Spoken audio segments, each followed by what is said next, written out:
അസ്സലാമു വറഹ്മത്തുള്ളാഹി വബറകാതുഹു. വളരെ വിഷമത്തോടെ ഒരു കാര്യം സൂചിപ്പിക്കാൻ ആഗ്രഹിക്കുകയാണ്. എൻ്റെ അറിവിലുള്ളത് ഞാനായിട്ട് ബന്ധപ്പെട്ട കാര്യങ്ങളൊക്കെ നിങ്ങളിലേക്ക് എത്തിക്കുക എന്നതാണ് ഈ ചാനൽ കൊണ്ട് പരമമായി ഉദ്ദേശിക്കുന്നത്. കഴിഞ്ഞ ഏതാനും ദിവസങ്ങൾക്ക് മുമ്പ് ഒരു മദ്രസയുടെ വിദ്യാർത്ഥിയുടെ കഥ എൻ്റെ ചുവട്ടിലെത്തി. അന്നു മുതലേ എൻ്റെ ആഗ്രഹം പലരോടും ഇത് പറയണം. കാരണം നമ്മുടെ മക്കളെക്കുറിച്ച് പലപ്പോഴും നമ്മൾ അന്ധമായി വിശ്വസിക്കുന്നവരാണ്. ആരെയും കുറ്റം പറഞ്ഞിട്ട് കാര്യമില്ല. എല്ലാവരുടെ മക്കളും തൻകുഞ്ഞ് പൊൻകുഞ്ഞ് തന്നെയാണ്. അതിലപ്പുറം മറ്റ് വർത്തമാനങ്ങളൊന്നുമില്ല. No compromise. പക്ഷേ സ്വന്തം മക്കൾ തന്നെ പല വിധത്തിലായിട്ട് പല ക്യാമ്പസുകളിലൂടെ കയറി ഇറങ്ങുമ്പോൾ അവിടെ ഇട്ടാവട്ടത്തിൽ എന്തൊക്കെയാണ് നടക്കുന്നതെന്ന് പലപ്പോഴും ചിന്തിക്കണം. ഒരു 7ാം ക്ലാസ്സുകാരെത്തിയുടെ ഒരു പ്രത്യേക ശൈലിയെ നമ്മളൊന്ന് ഈ കഥയിലൂടെ അങ്ങ് അവതരിപ്പിക്കുമ്പം ഉണ്ടായ കഥയാണ്, വെറുതെ കെട്ടിച്ചമച്ചുണ്ടാക്കുകയല്ല. എൻ്റെ സ്നേഹനിധികളായിട്ടുള്ള രക്ഷിതാക്കൾ ഇത് കേൾക്കും, എന്നെ അറിയുന്നവരും അറിയാത്തവരൊക്കെ കേൾക്കും. പക്ഷെ അവർക്കല്ല, നിങ്ങൾക്കെല്ലാവർക്കും ഒരു നോട്ടം അല്ലെങ്കിൽ ഒരു 4ാം കണ്ണ് അല്ലെങ്കിൽ ഒരു 3ാം കണ്ണ് നമ്മുടെ മക്കളിൽ എപ്പോഴും ഉണ്ടാകണം എന്ന് ആഗ്രഹിച്ചുകൊണ്ടാണ് ഈ വിവരം അറിയിക്കുന്നത്. വളരെ വിഷമിച്ചുകൊണ്ടൊരു ഉമ്മയുടെ വാക്കുകൾ കേൾക്കുമ്പം അതിലേറെ വിഷമം എനിക്കും ഉണ്ടായിട്ടുണ്ട്. എന്തുകൊണ്ടാണെന്ന് വെച്ചാൽ 7ാം ക്ലാസ്സുകാരത്തേക്ക് ഇങ്ങനെ ചെയ്യുമോ എന്നതായിരുന്നു എൻ്റെ ഒരു മനോഗതം. എന്താണെന്ന് വെച്ചാൽ ആ കുട്ടി എന്തോ ഒരു പ്രശ്നത്തിൽ അകപ്പെടുകയും അനുജത്തി ഈ വിഷയം തുറന്നു പറയുകയും ചെയ്തു. അഥവാ മദ്രസയിൽ ഒരു കുട്ടി 3ലും ഒരു കുട്ടി 7ലും ഉള്ളത്. ഈ കുട്ടിയുടെ പ്രശ്നം ആരും അറിയാതെ മുന്നോട്ട് പോവുകയാണ്. ഒരിക്കൽ ഈ അനുജത്തിയുമായിട്ട് പ്രശ്നം ഉണ്ടായപ്പം അനുജത്തി ജ്യേഷ്ഠത്തിയോട് പറയുക, എൻ്റെ പ്രശ്നങ്ങളൊക്കെ ഞാൻ വീട്ടിൽ അറിയിക്കുമെന്ന്. അപ്പോഴാണ് വീട്ടുകാരറിയുന്നത്, എന്താ മോളെ എന്താണെന്ന് വെച്ചാൽ പറയുക എന്ന് പറയുന്നത്. നിർബന്ധ സാഹചര്യത്തിൽ അറിയാതെ അനിയത്തി പറഞ്ഞുപോയ വാക്കിൻ്റെ മുകളിൽ കൊടുങ്ങുകയും അനുജത്തി പറഞ്ഞു കൊടുക്കുകയും ചെയ്തു. കുറച്ചപ്പുറത്തെ അറിയുന്ന ടൗണാണ്. കണ്ണൂർ ഭാഗത്തേക്ക് പോയാൽ അവിടെ ഒരു പാർക്കുണ്ട്. ആ പാർക്കിലേക്ക് ഇവളെയും കൂട്ടിയിട്ട് ഒരാൾ പോക്കുണ്ട്. എന്തിനാണെന്നറിയോ?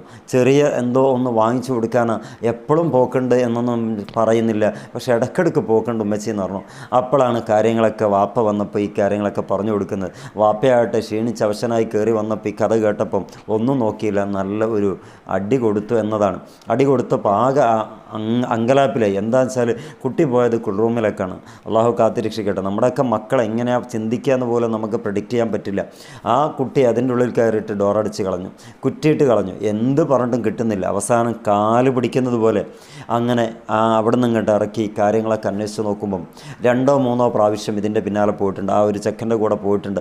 അവസാനം ഈ അനുജത്തിയെ പേടിപ്പിച്ച് നിർത്തിക്കൊണ്ടായിരുന്നു അങ്ങനെ പോയത്. 7ാം ക്ലാസ്സുകാരെത്തി. നമ്മുടെയൊക്കെ ഒരു വയസ്സ് പരിഗണിച്ച് നോക്കുകയാണെങ്കിൽ 12 വയസ്സല്ല 11 വയസ്സേ ഉണ്ടാവുള്ളൂ. അത്ഭുതത്തോടുകൂടെ കഥ കേൾക്കുമ്പോൾ ഞാൻ അവസാനം ചോദിച്ചു, നിങ്ങൾ എന്താ പിന്നെ ചെയ്തത്? ഒന്നും ചെയ്യാനുള്ള കൗൺസിലർ എടുത്ത് കൊണ്ടുപോയി ആ കാര്യങ്ങളൊക്കെ സംസാരിച്ചപ്പോഴാണ് അഭേദ്യമായിട്ടുള്ള ബന്ധങ്ങളും പല കാര്യങ്ങളും നടന്നു പോയിട്ടുണ്ട് എന്നൊക്കെ പറയുന്നത്. വളരെ ലജ്ജയോടുകൂടെയാണ് ഞാൻ ഈ വീഡിയോയിൽ വന്ന് പറയുന്നത്. പക്ഷേ ഇതിലൊരു ഉപകാരം ആർക്കെങ്കിലും ഉണ്ടാകുകയാണെങ്കിൽ അതും മതിയാവുമല്ലോ. വെറുതെ എന്തെങ്കിലും പറഞ്ഞിട്ട് പോകുന്നതിന് പകരം കൃത്യമായി കാര്യങ്ങളൊക്കെ ഉണ്ടാകുമ്പോൾ ആ കാര്യം നിങ്ങളിലേക്ക് എത്തിക്കുമ്പോൾ ഇതിനൊരു മാന അല്ലെങ്കിൽ ഒരു അർത്ഥതലത്തിലേക്ക് ഉയർത്തിക്കൊണ്ടുവരാൻ പറ്റുമല്ലോ. നമ്മൾ സിമ്പതിയുടെ ഭാഗത്ത് നിൽക്കേണ്ടവർ തന്നെയാണ്. പക്ഷെങ്കിൽ അനുരജ്ഞനം എന്ന് പറയുന്നത് അതിനൊരു ലിമിറ്റേഷൻ ഉണ്ട്. പക്ഷേ കുട്ടിയെ അകമഴിഞ്ഞ് പിൻപറ്റുന്നതോടൊപ്പം അകമഴിഞ്ഞ് വിശ്വസിക്കുക എന്ന് പറയുന്നത് അത്ര കണ്ടിട്ട് ഇപ്പോഴത്തെ കാലത്ത് സുഖകരമല്ല. കാരണം കുട്ടി നമ്മളെ വിൽക്കുകയും കൂട്ടി അല്ലെങ്കിൽ തിരിച്ചു വരുമ്പം കൂട്ടിക്കൊണ്ടുവരാൻ പാകത്തിലുള്ള ആക്ടിങ് മെൻറ്റാലിറ്റി അല്ലെങ്കിൽ ആക്ടിങ് പവർ അഥവാ അഭിനയ ഒരു കരുത്ത് ഇപ്പോഴത്തെ കുട്ടികൾക്ക് പലർക്കും ഉണ്ട്. എല്ലാവരെയും കുറ്റം പറയുന്നില്ല. എല്ലാ ചീഞ്ഞു നാറുന്ന സംസ്കാരങ്ങൾക്കിടയിലൂടെയും നല്ല ആത്മാർത്ഥമായിട്ട് ജീവിക്കുന്ന കുട്ടികൾ നമുക്കിടയിലുണ്ട്. പലപ്പോഴും നമ്മളത് നേർക്ക് നേരെ സംസാരിക്കുന്ന കൂട്ടത്തിൽ പറയുന്നതുമാണ്. അനുഭവിക്കുന്ന ഒരുപാട് മാനസിക പ്രയാസങ്ങൾ കണ്ടിട്ട് മനസ്സ് വെന്തുരുകിയിട്ട് അതിൻ്റെ ഇടയിലൊക്കെ നടന്നു വരുന്ന കുട്ടികൾ പലപ്പോഴും നമ്മുടെ ക്യാമ്പസുകളുണ്ടാവും.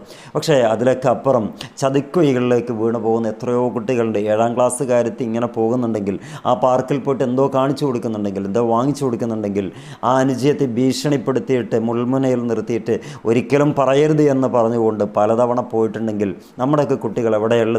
പല അനുഭവങ്ങളും എൻ്റെ വ്യക്തി ജീവിതത്തിലുണ്ട്. ഇൻഷാ അല്ലാഹ് പറയാൻ പറ്റുന്ന സാഹചര്യങ്ങളൊക്കെ ഒത്തിണങ്ങി വരുമ്പോൾ ഈ നന്മ ഉദ്ദേശിച്ചുകൊണ്ട്, പൊതുനന്മ ഉദ്ദേശിച്ചുകൊണ്ട് ഷെയർ ചെയ്യാൻ ആഗ്രഹിക്കുന്നുണ്ട്. പക്ഷേ മാതാപിതാക്കളെ വളരെ പ്രിയപ്പെട്ട സ്നേഹത്തോടെ പറയട്ടെ, നമ്മുടെ മക്കൾ ഒരു അർത്ഥത്തിൽ അവർ നമ്മുടെ മക്കൾ തന്നെയാണ്. അവരെ കുറ്റപ്പെടുത്തേണ്ടതല്ല, അവരകറ്റി നിർത്തേണ്ടവരല്ല. പക്ഷേ അവരെ ശ്രദ്ധിക്കേണ്ടതും കരുതലും നമുക്കാണ് വേണ്ടത്. അവരുടെ ഭൂമി ലോകത്ത് അല്ലെങ്കിൽ അവരുടെ സാഹചര്യങ്ങൾക്ക് എന്തെങ്കിലും ഒരർത്ഥത്തിൽ അനാചാരത്തിലേക്ക് അബദ്ധത്തിലേക്ക് അവർ വഴിമാറി പോകുന്നുണ്ടോ എന്നുള്ളത് മൈന്യൂട്ടഡായിട്ട് നമ്മൾ നമ്മളൊന്ന് അന്വേഷിക്കേണ്ടത്. ടീച്ചേഴ്സിനോട് അന്വേഷിക്കുക. വിടുമ്പോൾ അവിടെ നിന്ന് ഒരു വാട്സപ്പ് സന്ദേശം അയക്കുന്ന എത്രയോ സ്കൂളുകളുണ്ട്. അഥവാ നടന്നു വരുന്നതാണെങ്കിൽ സ്പെഷ്യൽ ക്ലാസ് ഉണ്ടെങ്കിൽ ഉൾപ്പെടെയുള്ളത്, എത്തിയിട്ടില്ലെങ്കിൽ ഇവിടെ എത്തിയിട്ടില്ല എന്നുള്ള വിവരം അറിയിക്കുന്നുണ്ട്. ഇങ്ങനെയുള്ളൊരു സംവിധാനങ്ങൾക്ക് ഉള്ള കാലത്തും നമ്മുടെ മക്കൾ എത്ര മണിക്കാണ് നമ്മുടെ വീട്ടിലേക്ക് എത്തുന്നത്, എത്ര മണിക്കാണ് വീട്ടിൽ നിന്ന് പോകുന്നത്? സ്പെഷ്യൽ ക്ലാസ്സിൽ രാവിലെ പറഞ്ഞിട്ടുണ്ടെങ്കിൽ അതിൻ്റെ ഡിക്ലെയർ അല്ലെങ്കിൽ കൺഫേം ചെയ്തിട്ടുള്ള ഒരു കാര്യം ടീച്ചറുടെ ഭാഗത്തു നിന്ന് നമ്മുടെ കയ്യിലേക്ക് എത്തിയിട്ടുണ്ടെങ്കിൽ മാത്രം വിട്ടയക്കുക. അതേപോലെ വൈകുന്നേരം ഒരു ഈവനിങ് ക്ലാസ് ഉണ്ടെന്നൊക്കെ പോകുന്ന കുട്ടികളൊക്കെ ഇഷ്ടം പോലെ ഉണ്ടാകും.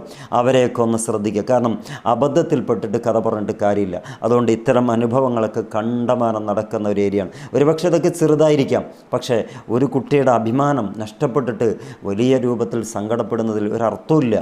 ഇതിനു മുമ്പായിട്ട് കരുതലോടുകൂടെ നമ്മുടെ മക്കളെയൊക്കെ ചിന്തിക്കുക.